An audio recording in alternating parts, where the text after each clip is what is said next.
6 മാസം മുമ്പ് ഒരു അഭിഭാഷകൻ ആലത്തൂർ പോലീസ് സ്റ്റേഷനിൽ ഒരു കോടതിയുടെ ഒരു വെഹിക്കിൾ റിലീസ് ഓർഡറുമായിട്ട് ചെന്നപ്പോൾ അവിടുത്തെ SI ആയിട്ടുള്ള റെനീഷ് തന്റെ കാക്കി കുപ്പായത്തിന്റെ അധികാരവും പവറും ധാർഷ്ട്യവും ഒക്കെ മിസ്യൂസ് ചെയ്തുകൊണ്ട് തന്റെ ഹീറോയിസം കാണിച്ച ഒരു വീഡിയോ നമ്മൾ എല്ലാവരും കണ്ടതാണ്. പാവപ്പെട്ട സാധാരണക്കാരെ തെറി പറയുകയും മർദ്ദിക്കുകയും ചെയ്യുന്ന ചില പോലീസുകാരുടെ ക്രിമിനൽ സ്വഭാവം ഒരു അഭിഭാഷകനോട് കാണിച്ചതിന്റെ പേരിൽ വെറും 7 മന്ത് കൊണ്ടാണ് ഹൈക്കോടതി നേരിട്ട് ഇടപെട്ടുകൊണ്ട് 2 മാസത്തേക്ക് ജയിൽ ശിക്ഷ വിധിച്ചത്.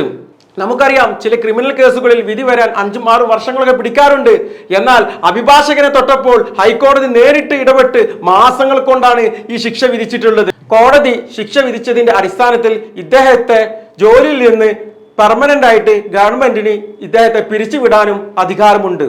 തിരൂരിൽ ഒരു അഭിഭാഷകയെ കയർത്ത് സംസാരിച്ചതിന്റെ പേരിൽ 2 ചെറുപ്പക്കാരെ പെരുന്നാളിന് ബിരിയാണി പോലും കഴിക്കാൻ സമയം കൊടുക്കാതെ 14 ദിവസം റിമാൻഡ് ചെയ്ത സംഭവമുണ്ട്. കോടതികളിലും അഭിഭാഷകരോടും നല്ല പെരുമാറ്റത്തിലും നല്ല രീതിയിലും ഇടപഴകണമെന്ന് പൊതുജനങ്ങളോടും പോലീസ് ഡിപ്പാർട്ട്മെന്റ് ഏജൻസികളോടും പ്രത്യേകം നിർദ്ദേശിച്ചിട്ടുണ്ട് ഹൈക്കോടതി ജസ്റ്റിസ്.